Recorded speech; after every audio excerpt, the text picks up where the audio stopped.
La palabra está tomada de la Biblia latinoamericana. En el Nuevo Testamento continuamos estudiando el Evangelio de Mateo desde el capítulo 20 en adelante. Los trabajadores de la viña. Aprendan algo del reino de los cielos. Un propietario salió de madrugada a contratar trabajadores para su viña. Se puso de acuerdo con ellos para pagarles una moneda de plata al día y los envió a su viña. Salió de nuevo hacia las 9 de la mañana y al ver en la plaza a otros que estaban desocupados, les dijo: vayan ustedes también a mi viña y les pagaré lo que sea justo. Y fueron a trabajar. Salió otra vez al mediodía y luego a las 3 de la tarde e hizo lo mismo. Ya era la última hora del día, la 11ª, cuando salió otra vez y vio a otros que estaban allí parados. Les preguntó: ¿por qué se han quedado todo el día sin hacer nada? Contestaron ellos: porque nadie nos ha contratado. Y les dijo: vayan también ustedes a trabajar en mi viña. Al anochecer, dijo el dueño de la viña a su mayordomo: llama a los trabajadores y págales su jornal, empezando por los últimos y terminando por los primeros. Vinieron los que habían ido a trabajar a última hora, y cada uno recibió un denario, una moneda de plata. Cuando llegó el turno a los primeros, pensaron que iban a recibir más, pero también recibieron cada uno un denario. Por eso, mientras se le pagaba, protestaban contra el propietario. Decían: estos últimos apenas trabajaron una hora y los considera igual que a nosotros, que hemos aguantado el día entero y soportado lo más pesado del calor. El dueño contestó a uno de ellos: amigo, yo no he sido injusto contigo. ¿No acordamos en un denario al día? Toma lo que te corresponde y márchate. Yo quiero dar al último lo mismo que a ti. ¿No tengo derecho a llevar mis cosas de la manera que quiero? ¿O será porque soy generoso y tú envidioso? Así sucederá: los últimos serán primeros y los primeros serán últimos. Mientras iban subiendo a Jerusalén, Jesús tomó aparte a los 12 y les dijo por el camino: ya estamos subiendo a Jerusalén. El Hijo del Hombre va a ser entregado a los jefes de los sacerdotes y a los maestros de la ley, que los condenarán a muerte. Ellos los entregarán a los extranjeros, que se burlarán de él, lo azotarán y lo crucificarán, pero resucitará al tercer día. Entonces la madre de Santiago y Juan se acercó con sus hijos a Jesús y se arrodilló para pedirle un favor. Jesús le dijo: ¿qué quieres? Ella respondió: aquí tienes a mis 2 hijos. Asegúrame que cuando esté en tu reino se sentarán uno a tu derecha y otro a tu izquierda. Jesús dijo a los hermanos: no saben lo que piden. ¿Pueden ustedes beber la copa que yo tengo que beber? Ellos respondieron, podemos. Jesús replicó, ustedes sí beberán mi copa, pero no me corresponde a mí el concederle que se sienten a mi derecha o a mi izquierda. Eso será para quienes el Padre lo haya dispuesto. Los otros 10 se enojaron con los 2 hermanos al oír esto. Jesús los llamó y les dijo, ustedes saben que los gobernantes de las naciones actúan como dictadores y los que ocupan cargos abusan de su autoridad. Pero no será así entre ustedes. Al contrario, el que de ustedes quiera ser grande, que se haga el servidor de ustedes. Y si alguno de ustedes quiere ser el primero entre ustedes, que se haga el esclavo de todos. Hagan como el Hijo del Hombre, que no vino a ser servido, sino a servir y dar su vida como rescate por la muchedumbre. Al salir de Jericó, le iba siguiendo una gran multitud de gente. En algún momento, 2 ciegos estaban sentados a la orilla del camino y al enterarse de que pasaba Jesús, comenzaron a gritar, Señor, Hijo de David, ten compasión de nosotros.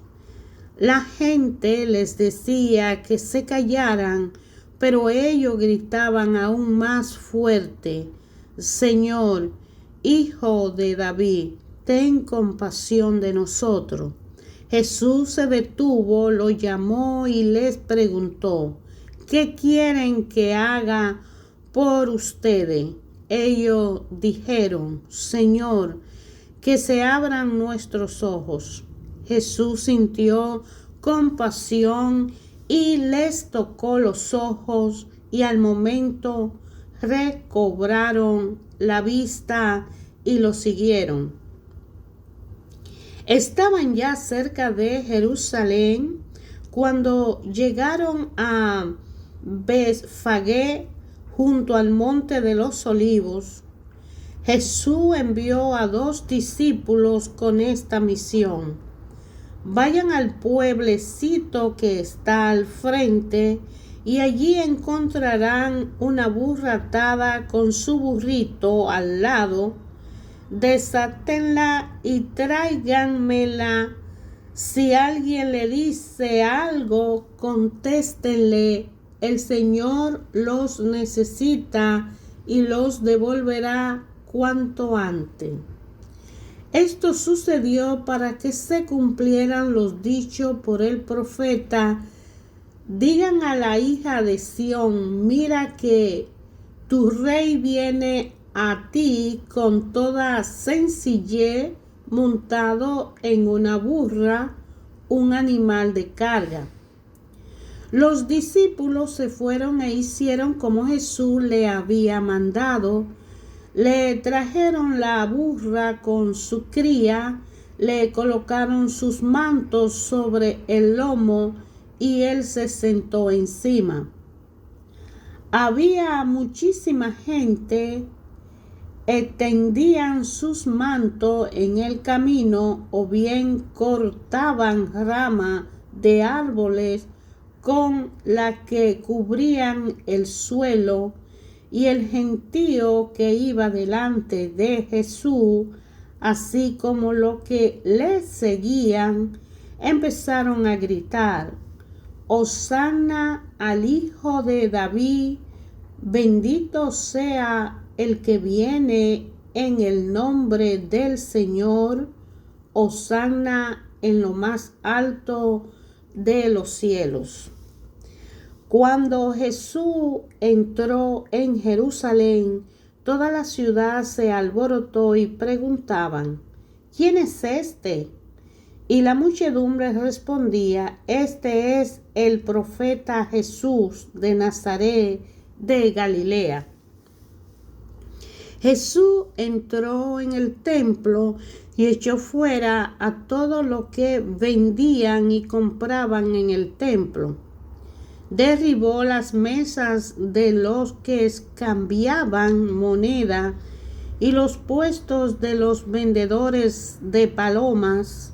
Le dijo: está escrito, mi casa será llamada casa de oración, pero ustedes la han convertido en una cueva de ladrones. También en el templo se le acercaron algunos ciegos y cojos, y Jesús los sanó.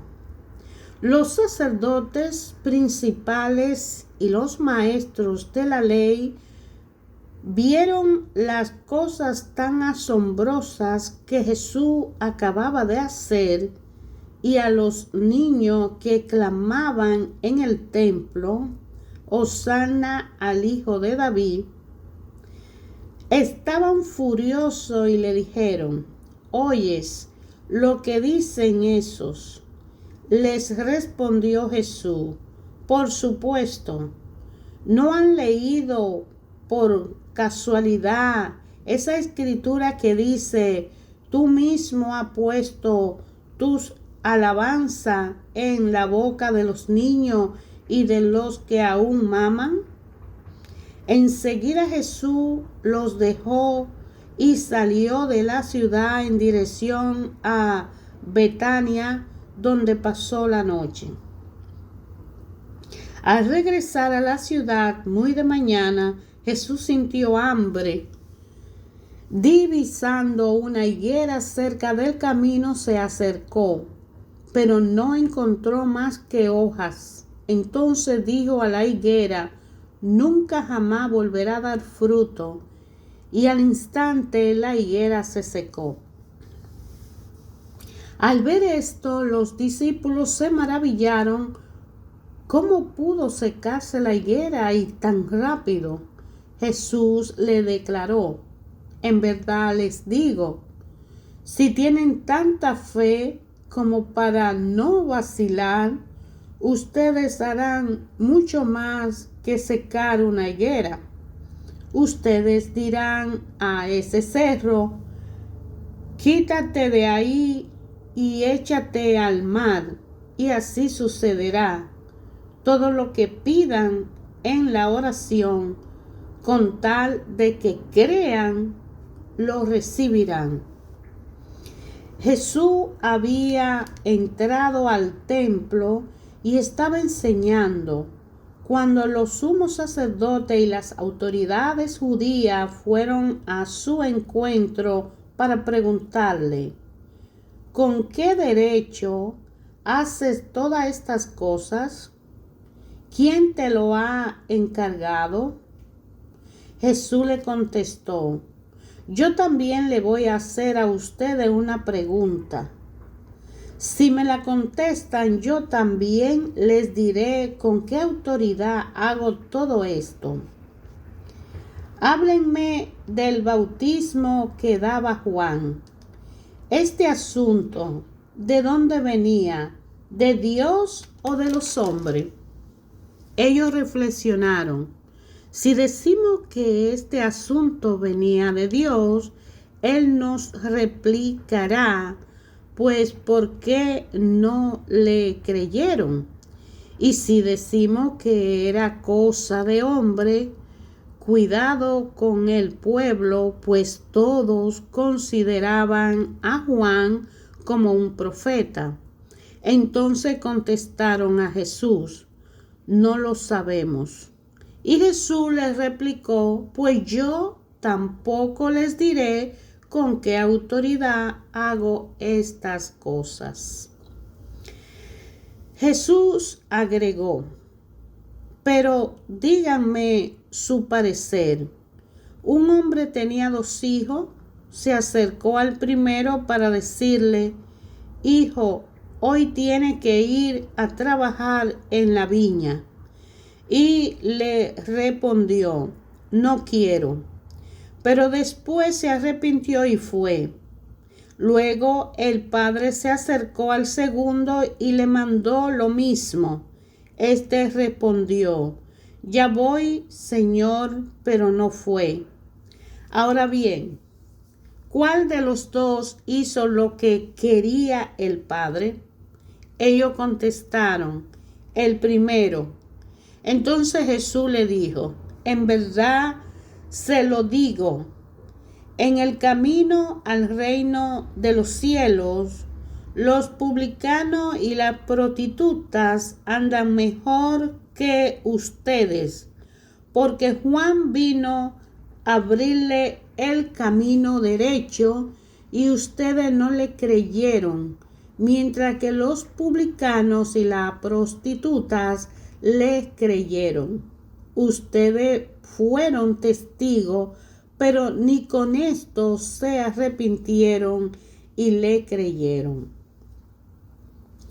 Escuchen este otro ejemplo. Había un propietario que plantó una viña, la rodeó con una cerca, cavó en ella un lagar y levantó una torre para vigilarla. Después la alquiló a unos labradores y se marchó a un país lejano. Cuando llegó el tiempo de la vendimia, el dueño mandó a sus sirvientes que fueran donde aquel labradores y cobraran sus partes de la cosecha. Pero los labradores tomaron a los enviados, apalearon a uno, mataron a otro y a otro los apedrearon. El propietario volvió a enviar a otros servidores más numerosos que la primera vez, pero los trabajadores lo trataron de la misma manera. Por último envió a su hijo pensando, a mi hijo lo respetarán. Pero los trabajadores al ver al hijo se dijeron, ese es el heredero, lo matamos y así nos quedamos con su herencia. Lo tomaron pues, lo echaron fuera de la viña y lo mataron. Ahora bien, cuando venga el dueño de la viña, ¿qué hará con esos labradores? Le contestaron, hará morir sin compasión a esa gente tan mala y arrendará la viña a otros labradores que le paguen a su debido tiempo. Jesús agregó, ¿no han leído cierta escritura? Dice así, la piedra que los constructores desecharon llegó a ser la piedra principal del edificio. Esa fue la obra del Señor y no dejó maravillado. Ahora yo les digo a ustedes, se le quitará el reino de los cielos y será entregado a un pueblo que le hará producir sus frutos. Al oír estos ejemplos, los jefes de los sacerdotes y los fariseos comprendieron que Jesús se refería a ellos. Hubiera deseado arrestarlo, pero tuvieron miedo del pueblo que lo consideraba como un profeta. Jesús siguió hablándoles por medio de parábola. Aprendan algo del reino de los cielos. Un rey preparaba la boda de su hijo, por lo que mandó a sus servidores a llamar a los invitados a la fiesta, pero estos no quisieron venir. De nuevo envió a otros servidores con orden de decir a los invitados, he preparado un banquete, ya hice matar ternera y otros animales gordos y todo está a punto. Vengan pues a la fiesta de la boda. Pero ellos no hicieron caso, sino que se fueron uno a sus campos y otro a sus negocios. Los demás tomaron a los servidores del rey, los maltrataron y los mataron. El rey se enojó y envió a sus tropas, que dieron muerte a aquellos asesinos e incendiaron su ciudad. Después dijo a sus servidores: el banquete de boda sigue esperando, pero los que habían sido invitados no eran dignos.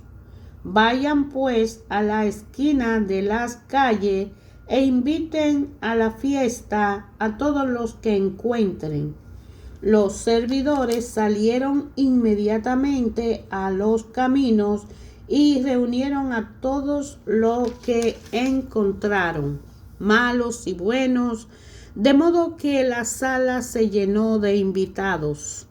Después entró el rey para conocer a los que estaban sentados a la mesa, y vio un hombre que no se había puesto el traje de fiesta.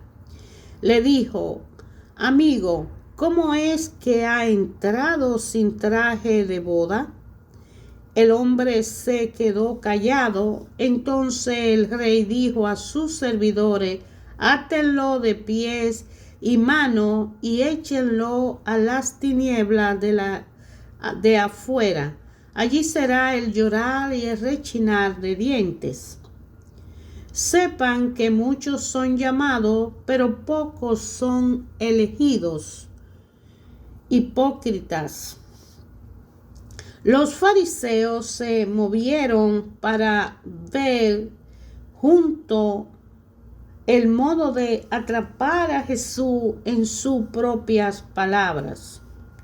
Le enviaron pues discípulos suyos junto con algunos partidarios de Herodes a decirle: Maestro, sabemos que eres honrado y que enseña con sinceridad el camino de Dios. No te preocupa por quien te escucha, ni te deja influenciar por nadie. Danos pues tu parecer. ¿Está contra la ley pagar el impuesto al César? ¿Debemos pagarlo o no? Jesús se dio cuenta de sus malas intenciones y les contestó: hipócrita, ¿por qué me ponen trampas? Muéstrenme la moneda que se le cobra. Y ellos le mostraron un denario. Entonces Jesús preguntó: ¿de quién es esta cara y el nombre que lleva escrito? Contestaron: del César. Jesús les replicó: devuelvan pues al César las cosas del César, y a Dios lo que corresponde a Dios. Con estas respuestas quedaron muy sorprendidos, dejaron a Jesús y se marcharon. Ese mismo día vinieron a él algunos saduceos. Según ellos, no hay resurrección de los muertos. Por eso mismo le propusieron este caso: Maestro, Moisés dijo que si alguno muere sin tener hijo, el hermano del difunto debe casarse con la viuda para darle un hijo que será considerado descendiente del difunto. Sucedió que había entre nosotros 7 hermanos. Se casó el mayor y murió, y al no tener hijo dejó su mujer a su hermano. Lo mismo pasó con el segundo y el tercero hasta el 7. Después de todo ello, murió también la mujer. Ahora bien, cuando venga la resurrección de los muertos, ¿cuál de los 7 se quedará con esta mujer si todos la tuvieron? Jesús contestó: ustedes andan muy equivocados, Ustedes no entienden ni la escritura ni el poder de Dios. Primeramente, en la resurrección no se toma mujer ni esposo, sino que son como ángeles en el cielo. Y en cuanto a saber si hay resurrección de los muertos, ¿no han leído lo que Dios le dijo? Yo soy el Dios de Abraham, el Dios de Isaac y el Dios de Jacob. Él no es un Dios de muertos, sino de vivos. Era mucha la gente escuchaba a Jesús y estaban asombradas de sus enseñanzas. Cuando los fariseos supieron que Jesús había hecho callar a los saduceos, se juntaron en torno a él. Uno de ellos, que era maestro de la ley, trató de ponerlo a prueba con estas preguntas. Maestro, ¿cuál es el mandamiento más importante de la ley? Jesús les dijo: amarás al Señor tu Dios con todo tu corazón, con toda tu alma y con toda tu mente. Este es el gran mandamiento, el primero. Pero hay otro muy parecido: amarás a tu prójimo como a ti mismo. Toda la ley y los profetas se fundamentan en estos dos mandamientos. Aprovechando que los fariseos estaban allí reunidos, Jesús les preguntó: ¿qué piensan ustedes del Mesías? ¿De quién tiene que ser hijo? Contestaron: de David.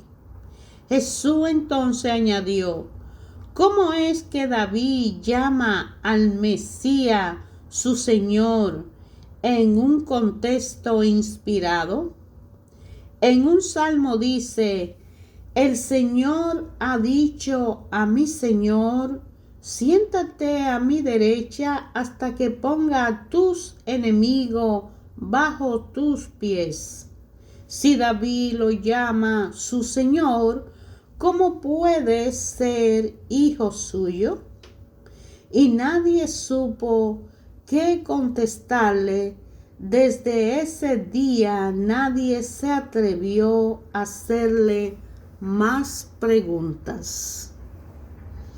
Hermanos, la palabra del Señor Jesús nos enseña, nos educa, nos da sabiduría y nos ayuda a entender que Jesús es el camino, la verdad y la vida, y que es el Hijo del Hombre que se entregó en una cruz por sus propias voluntades. Una cruz que lleva el peso de nuestros pecados, el sacrificio supremo entregado por la gracia de Dios, el plan de salvación de Dios revelado. En esta época de recogimiento, de Cuaresma, para preparar el corazón, el alma, el espíritu y el ser, el intelecto en nosotros, la chispa divina de Dios dentro de nosotros, con el gozo de la esperanza de una resurrección, a medida que la reflexión y la sabiduría de Dios actúa en nosotros y que nos da una reflexión acerca de la importancia del sacrificio que Cristo Jesús tuvo en esa cruz. Él cargó en ese madero nuestros pecados, nuestras iniquidades, nuestras pudredumbre, nuestros malos actos, nuestras palabras feas, nuestros pensamientos negativos, nuestra negatividad, nuestras faltas, nuestra negligencia. Cargó las amarguras, el sufrimiento, el dolor que cada uno de nosotros en su alma pesa y lleva en su vida entera. Jesús, al entregarse en aquel madero y abrir sus brazos hacia todo el horizonte de la existencia de la vida, y dijo: Padre, consumado está, ahí entregó el poder salvador, que todo aquel que lo acepte y lo crea será un seguidor iluminado por una luz que lo lleva directamente al Espíritu del Señor Padre Creador, que juntos son en tres una sola persona. Jesucristo, Hijo único de Dios, abrió sus brazos en una cruz con dolor. Él pudo no sentirlo porque Dios, pero lo sintió y lo ofreció al Padre.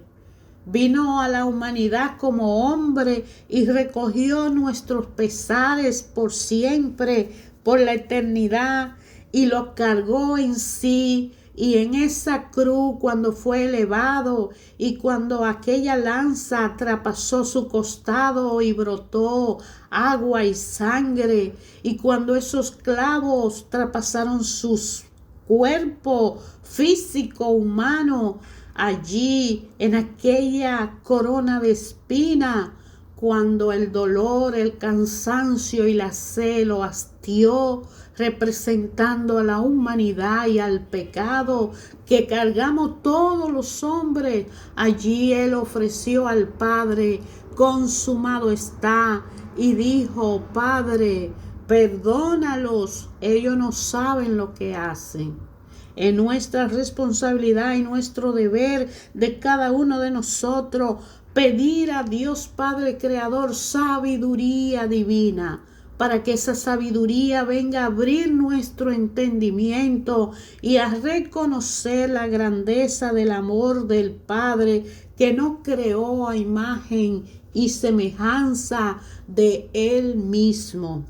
Jesucristo quiere que le sigamos cargando con nuestra propia cruz y nuestras iniquidades, para que en el camino a seguirle a Él, el Espíritu Santo pueda venir y reconfortarnos, capacitarnos, sanarnos, guiarnos, iluminarnos y conectarnos con el Padre.